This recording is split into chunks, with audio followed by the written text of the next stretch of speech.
Welcome back after the break. Please continue کریں گے. دیکھیں ہمارے ملک میں آپ نے سوال یہ پوچھا کہ کیسے ٹھیک ہو سکتا ہے, یہ کیسے بہتر ہوگا. تو سب سے پہلے کسی بھی کام کو کرنے میں کسی بھی ملک کے اندر قانون سازی کا ٹھیک ہونا ضروری ہے. ہمارے یہاں چیریٹیبل انسٹیٹیوشنز کے لیے لیجسلیشن میں ابھی بہت کام باقی ہے. ایک بات یہ ہے. دوسرا یہ کہ فیسیلیٹیشن نہیں ہے. فیسیلیٹیشن کے جو سلسلے ہیں, ابھی چیریٹیبل انڈومنٹ ایکٹ بن رہا ہے, چیریٹیبل کمیشن, چیریٹی کمیشن بنائے ہیں. چیریٹی کمیشنز کے فنکشنز ابھی تک نہیں لکھے گئے, وہ کیسے کام کریں گے. پھر ہر پروونس کا علیحدہ سیٹ اپ ہے. سوشل ویلفیئر کیا, ایجوکیشن جو ہے وہ 28ویں ترمیم کے بعد جو ڈیبیٹ ہے کہ وہ پروونشل سبجیکٹ ہو گیا ہے, اب پالیسی کو سینٹرلائز کرنا ہے. تو یہ جو ہماری پروسیجرل ریکوائرمنٹ ہے, اس میں بہت مسائل ہیں. اس کی وجہ سے ہمیں پھر بہت زیادہ مسائل فیس کرنے پڑتے ہیں. بات ایک ہے ندیم صاحب کہ دنیا بھر میں اگر آپ دیکھیں تو پاکستانی سب سے زیادہ چیریٹی دیتے ہیں, یہ ٹھیک ہے یہ تاثر؟ جی یہ بات درست ہے, یہ بات درست ہے کہ پاکستانی واقعتاً بہت چیریٹی دیتے ہیں, نہ صرف پاکستان بلکہ پاکستان سے باہر بھی. اس کا تجربہ ہمیں بہت ہوا ہے. کون لوگ ہیں جو چیریٹی دیتے ہیں اتنی زیادہ؟ ہیں لوگ. اور وہ دیتے کس کو ہیں لوگ ہیں. دیکھیں آپ کے پاس چیریٹی کا نیٹ ورک صرف این جی اوز کا نہیں ہے, ہمارے یہاں مدارس کا بہت بڑا نیٹ ورک ہے, ہمارے یہاں زکوٰۃ, مساجد کا بہت بڑا نیٹ ورک ہے. زکوٰۃ بینکوں سے بھی ڈیڈکٹ ہوتی ہے, زکوٰۃ لوگ خود بھی دیتے ہیں اور بہت دیتے ہیں.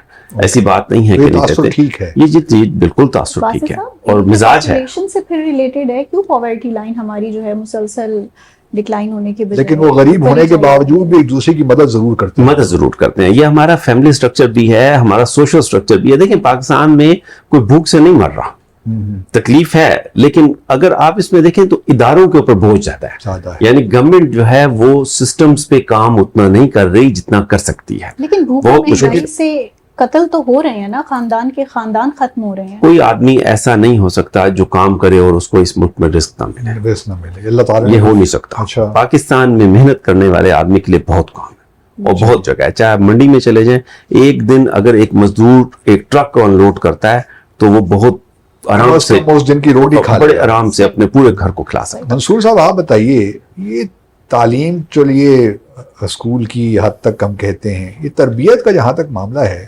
آپ یہ سارا کام والدین سے اسکولوں سے اٹھا کے اپنے سے میں کیوں لے رہے ہیں خواہ؟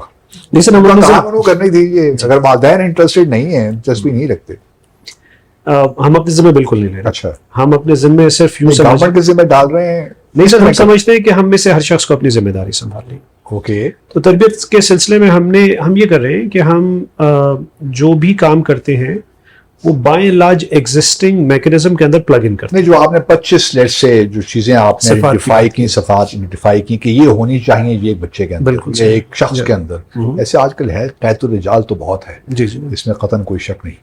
تو آپ کس طرح وہ انکلکیٹ کس طرح کرتے ہیں, اس کا کیا ایک میکینزم یا کیا پروسیس آپ نے بنا رکھا ہے؟ حکومت کے ساتھ بھی ان ٹچ ہیں, کیونکہ ہمارے ہاں تو دیکھیں نا جو ایجوکیشن اسٹریمز ہیں وہ بھی تو 3-4 ہیں. مدارس ہیں, پبلک اسکولز ہیں, پرائیویٹ اسکولز ہیں, تو ان سب کا احاطہ کرنا بہت مشکل ہو جاتا ہے. جزاک اللہ. اینڈ آئی تھنک یہ سب سے اہم بات ہے کہ بھائی وہ جو 25 صفات ہیں وہ دیکھیے ہم میں سے کسی شخص سے بھی پوچھ لینا تو اس کی ایک بڑی تعداد ہم میں سے ہر شخص دنوا دے گا کہ جو بچہ میں دیانت, صفائی, ایمانداری, پابندی وقت, یہ ساری چیزیں ہونی چاہیے. سوال یہ ہے کہ اس کو بچوں میں انفیوز کیسے کیا جائے. تو دیکھیے ہم نے پھر یہ کہا کہ بچے پر وہ کون سے عوامل ہیں جو اثر انداز ہوتے ہیں.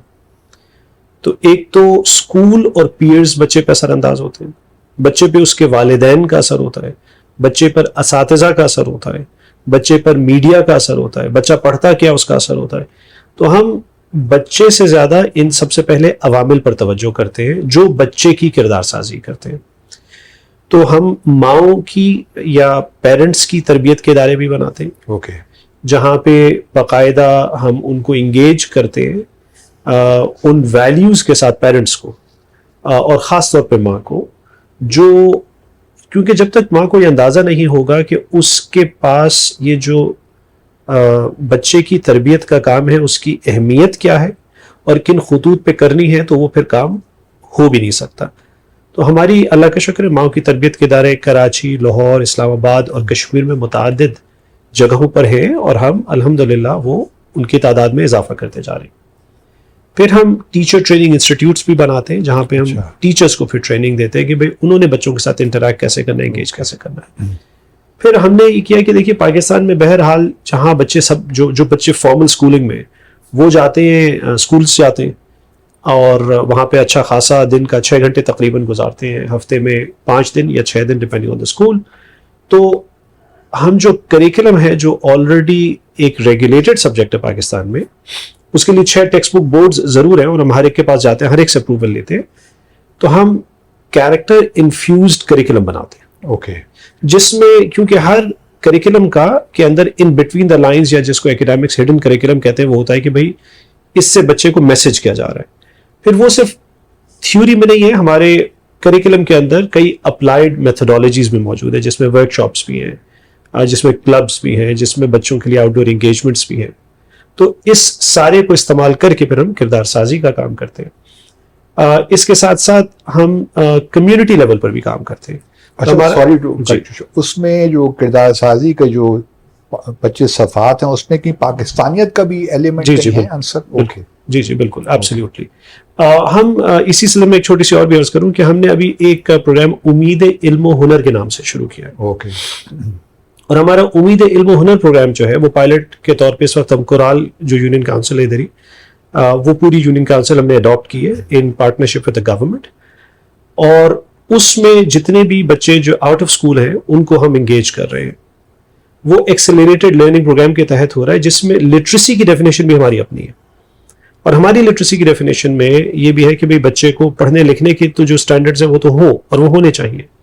اس کے ساتھ ساتھ بچے کو بحیثیت مسلمان، کیونکہ زیادہ تر بچے تقریباً all of them are Muslims that we have, ان کو بھئی طہارت کا بھی پتہ ہونا چاہیے، اراکین اسلام کا بھی پتہ ہونا چاہیے اور نظریہ پاکستان کا بھی پتہ ہونا چاہیے.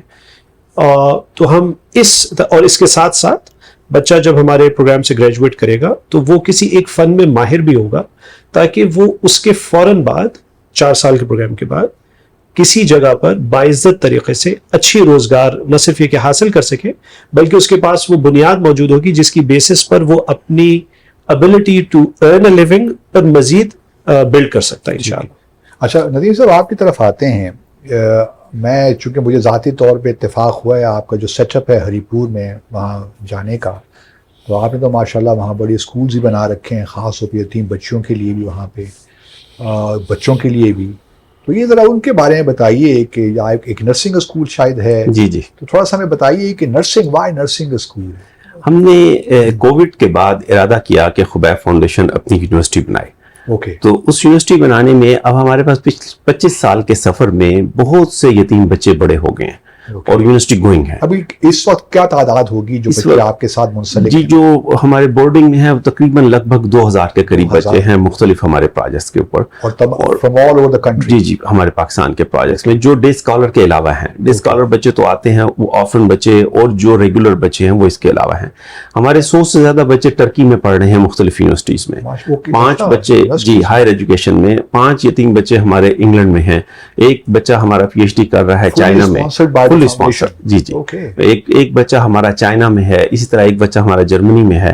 تو اس طرح دنیا میں الحمدللہ مختلف جگہوں پر ہمارے یتیم بچے جو سکردو، کشمیر، ریموٹ ایریاز کے بچے ہیں جو پوری دنیا میں، وزیرستان کے بچے بھی ہمارے پاس ہیں. ایک بچہ ابھی ہمارا میڈیکل میں اس کا داخلہ ہوا ہے ترکی میں. میں نے یہ بھی نوٹ کیا ہے کہ آپ اپنے بچوں کو جو جا نہیں سکتے اپنے گھروں کو، تو آپ کچھ بچوں کو اپنے گھر بلا لیتے ہیں. ہاں جی عید کے موقع پہ خاص طور پہ آپ ان کے ساتھ عید گزارتے ہیں. جی جی الحمدللہ ان کے پاس بھی عید کرتے ہیں. اور بچے چونکہ یہاں اسلام آباد آنا چاہتے ہیں تو عید الفطر ہم فیصل مسجد میں نماز پڑھتے ہیں.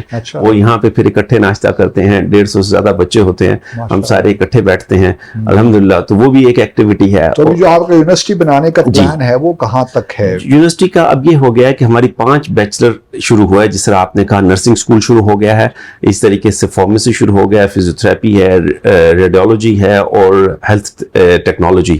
یہ 5 بیچلر پروگرام خیبر میڈیکل یونیورسٹی پشاور سے ہم ایفیلیٹڈ ہیں. اس وقت ہم ان کے ساتھ مل کے کر رہے ہیں اور پھر آنے والے وقت میں نیکسٹ ایئر ہم اپنی یونیورسٹی کے چارٹر کے لیے موو کریں گے.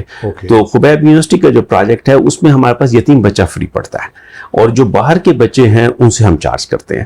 تو اس طریقے سے ہم یہ ہری پور کا پروجیکٹ جس کو آپ نے وزٹ کیا، یہ پروجیکٹ یتیم بچوں کا پروجیکٹ ہے پاکستان میں اور جو اب یونیورسٹی اسٹیٹس تک پہنچ گیا ہے. تو اس میں اگر اللہ تعالیٰ سب کے والدین کو زندہ ہی رکھے، لیکن کوئی اس صورت میں حال میں ہوتا ہے تو کوئی زیادہ بیوروکریٹک تو نہیں ہے آپ کا فاؤنڈیشن کسی کو ایکسیپٹ کرنے میں؟ اس کا پروسیس بڑا سمپل سا ہے، بہت سادہ. جو چھوٹا یتیم بچہ ہے وہ تو ہم یہ دیکھتے ہیں کہ والد کے بغیر ہو، اور اس کو ہماری پرائرٹی ہے، وہ آرفن کی ڈیفینیشن میں آتا ہے، یا پھر دونوں پیرنٹس نہ ہو، یا پھر تیسری سچویشن میں ایکسیپشنل میں ہم جس کی والدہ نہ ہو اور والد رکھ نہ سکے بچوں کو، تو ان کو بھی پھر ہم رکھتے ہیں. یہ تینوں کیٹیگری کے بچے ہمارے پاس ہوتے ہیں. یہ تو چھوٹے بچے ہیں.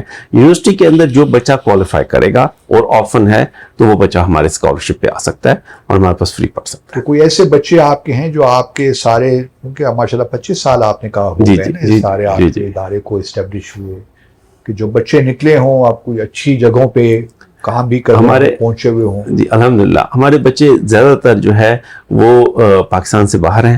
دبئی میں بھی ہیں، یو اے ای میں ہیں، یو کے میں ہیں، ٹرکی میں. تقریباً جو بچے بھی گئے ہیں سارے جابس پہ ہیں. جو واپس آئے ہیں ان میں سے پاکستان آرمی میں بہت سارے بچے ہیں، کیونکہ ہم تائیکوانڈو کراتے ہیں. پاکستان آرمی کی ٹیم میں ہمارے بچے تائیکوانڈو ٹیم میں ہیں.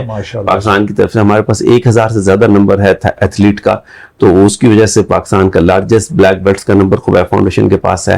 تو خبیب فاؤنڈیشن کے بچے اس وقت گورنمنٹ میں بھی کام کر رہے ہیں، پرائیویٹ اداروں میں بہت زیادہ ہیں.